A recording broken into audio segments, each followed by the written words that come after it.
What happens when the most powerful office in the United States decides it's time to rewrite the stories we tell about ourselves? Imagine waking up to discover that America's cultural treasures, the very places charged with remembering the nation's past, are suddenly at the center of a political firestorm. Not just another headline, but a showdown that could determine who gets to define the legacy of American history for generations.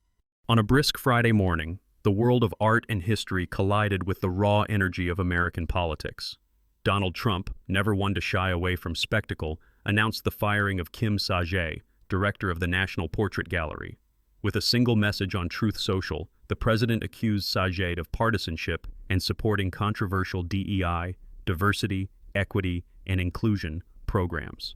In Trump's words, she is a highly partisan person and a strong supporter of DEI, which is totally inappropriate for her position. If this sounds like a minor bureaucratic tussle, think again. The Smithsonian Institution, home to Sajay's gallery and 21 other museums, is woven into the fabric of American identity. For nearly 2 centuries, it's been the trusted keeper of portraits, stories, and objects that piece together the country's legacy, free for millions of visitors, locals, and tourists alike. Now, it faces a reckoning. So here's the big question. Can a single president truly reshape our national museums, our culture's memory banks, in his own image? Or will resistance from artists, legal experts, and the public hold the line? This isn't just about art, it's about who controls the narrative of America itself. Let's wind back the clock and break down how we got here. The National Portrait Gallery, nestled just steps from the White House, is a sanctuary for the faces and stories that shaped America. With over 26,000 works in its collection, it captures everyone from George Washington to modern icons.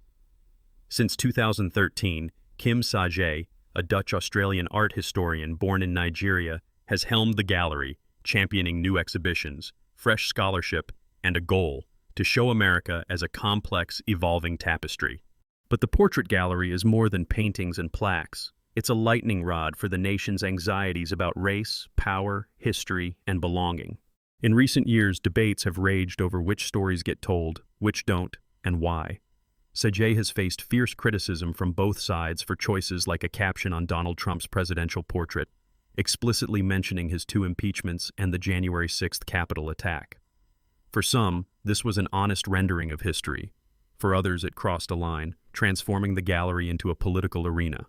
This is all happening against a backdrop of seismic change. The Smithsonian, since its founding nearly 2 centuries ago, has prided itself on independence, even as it leans heavily on federal funding. Cultural stewardship and public oversight have always been in delicate balance, but in 2025, that balance snapped. With his latest executive order, charmingly titled Restoring Truth and Sanity to American History, Donald Trump signaled open season on what he called divisive narratives.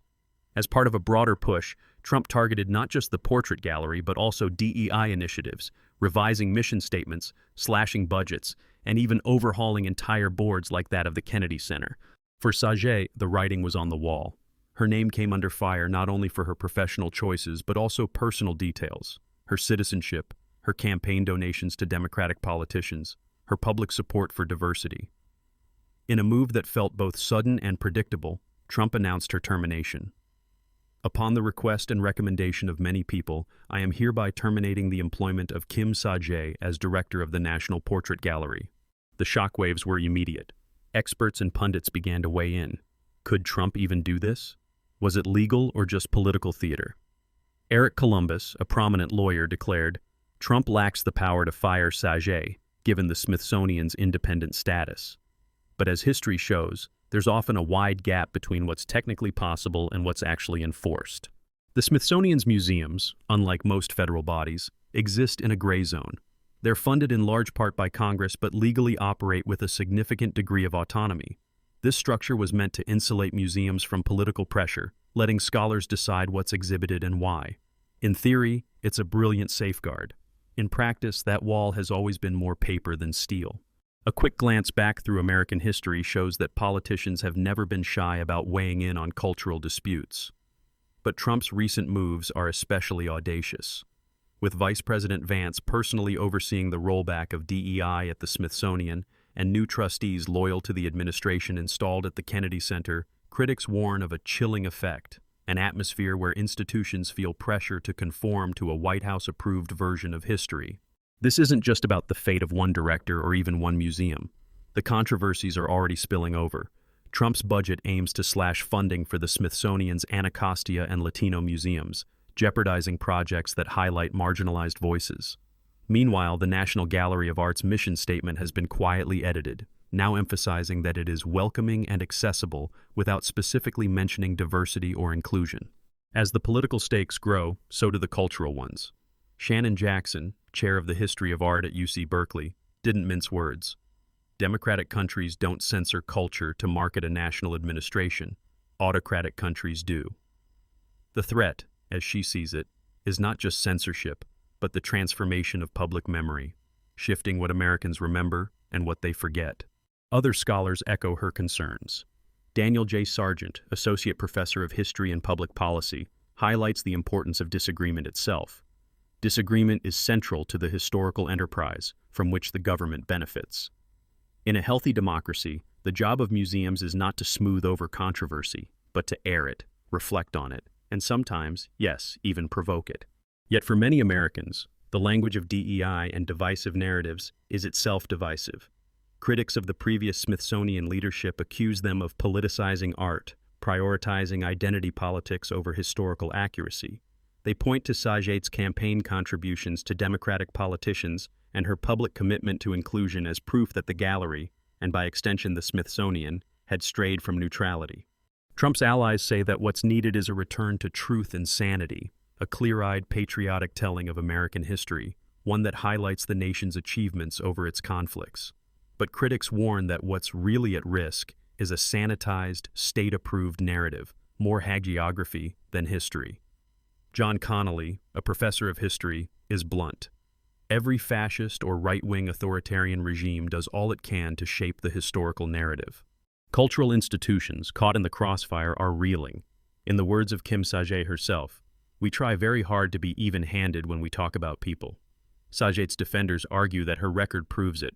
Under her direction, the gallery hosted groundbreaking exhibitions, gave voice to overlooked Americans, and even co-authored the Obama portraits, which brought record-breaking crowds and a sense of inclusion many said was overdue. Still, the battle lines are clear. Some see Saget's fall as overdue housecleaning, others as an ominous attempt to turn the Smithsonian into a mouthpiece for political propaganda. So what now? Could Trump's firing of Saget actually stick? Will the Smithsonian's semi-independent status protect its directors and curators from further political interference? Or is this just the opening salvo in a much bigger fight over the future of public memory? Behind the scenes, legal scholars are already debating next steps. Jonathan Turley points out, the Smithsonian's independence offers a buffer, but political pressure can still influence its direction. The courts could be forced to decide once and for all how far a president's reach extends into America's cultural heart. At stake is more than jobs or budgets. It's the very question of national identity. Who gets to decide what's in, what's out, and what's remembered or forgotten? And as public outrage simmers and legal challenges loom, one question lingers. Has America entered a new era where the narrative of its own history is just another political football?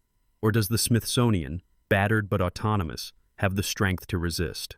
The answer could define not only the fate of Kim Saget, but the very soul of America's museums. But who will win, and at what cost? As the dust begins to settle on Kim Saget's abrupt firing, the true battle lines over the soul of American culture are just being drawn. What happens next isn't just about the future of the National Portrait Gallery or of one museum director. It's about how, and by whom, history itself will be written, displayed, and ultimately remembered in the generations ahead. Experts warn that what's unfolding now could redefine the entire landscape of American cultural memory. Dr. Shannon Jackson, chair of history of art at UC Berkeley, cautions, democratic countries don't censor culture to market a national administration. Autocratic countries do. If this precedent holds, will we see a future where every new administration sweeps aside museum directors and curators, rewriting institutional missions and literally repainting the nation's story? Let's dive now into the possible scenarios ahead, some alarming, others unexpectedly hopeful. First, legal fireworks seem all but guaranteed. While the Smithsonian's independence is established by law, it's never been put to a test quite like this. Former DOJ litigator Eric Columbus believes, Trump lacks the power to fire Sajay, given the Smithsonian's independent status. But the White House isn't backing down. Legal teams on both sides are preparing for a showdown that could rocket to the Supreme Court. If this case becomes a constitutional flashpoint, it could redraw the boundaries of presidential influence in ways that outlive any single leader. If the courts uphold Trump's move, museums from sea to shining sea could find themselves vulnerable to future presidents' political whims.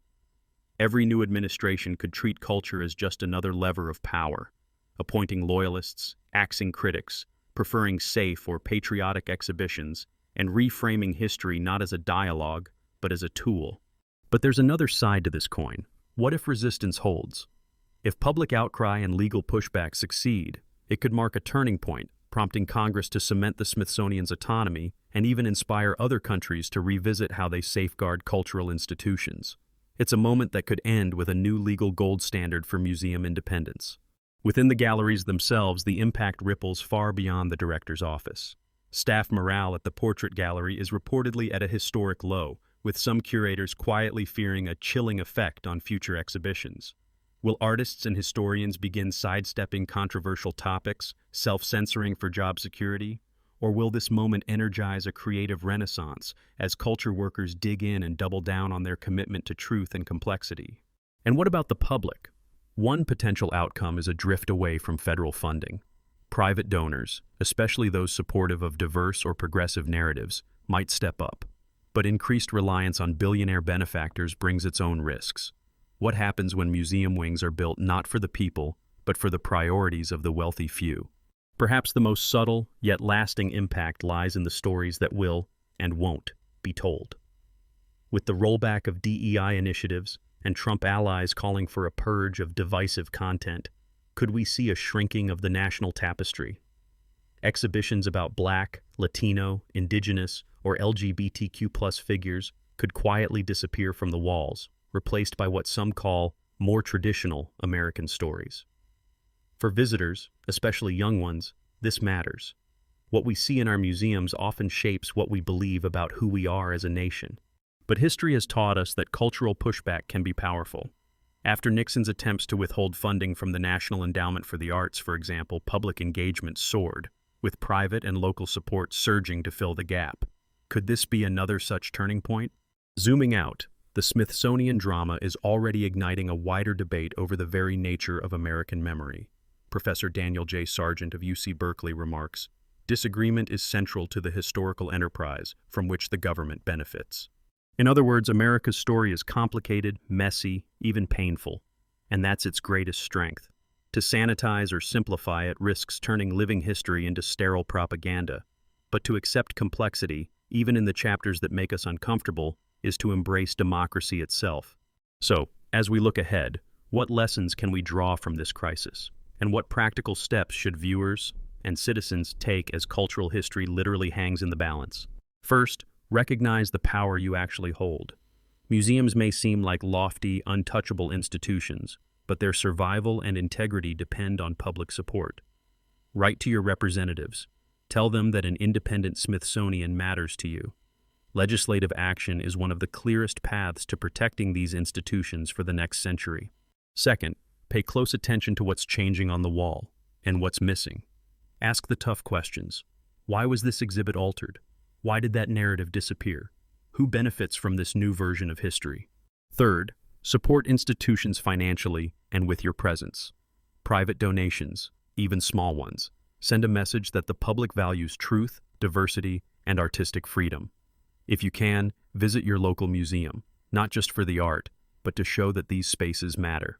Fourth, teach critical thinking, especially to young people. Encourage them not just to accept what's presented, but to ask, to investigate, to read labels and question context. History is never just what's written on a plaque. The more we interrogate the stories we're told, the less vulnerable we become to manipulation by those in power. Now let's return to the question that started this whole story. Will legal and public resistance hold, or are we witnessing the dawn of a new era where history itself is politicized?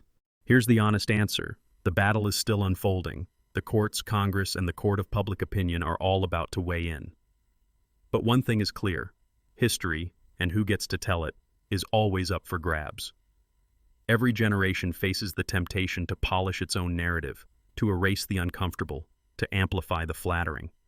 What's different today is the scale and speed of the effort, and the fact that, for the first time in decades, this effort is coming from the very top. Yet the American experiment has survived culture wars before. What sustains it isn't the power of presidents, but the vigilance of the people. The more we insist on a history that is honest, inclusive, and open to debate, the harder it is for any leader to lock it away behind glass. As a final note, here's a secret fact few realize. The Smithsonian's founding gift, more than $500,000 in gold, came from an Englishman, James Smithson, who never set foot in America. He left his fortune for the increase and diffusion of knowledge. For nearly 200 years, each generation has chosen what knowledge to honor, and the fight to keep that knowledge free is very much alive. So, what will your part be in this next chapter? Will you watch as history is rewritten, or will you help write it yourself? If you found this video thought-provoking, don't forget to like, subscribe, and share your thoughts below. Has your local museum faced political pressure? Do you think history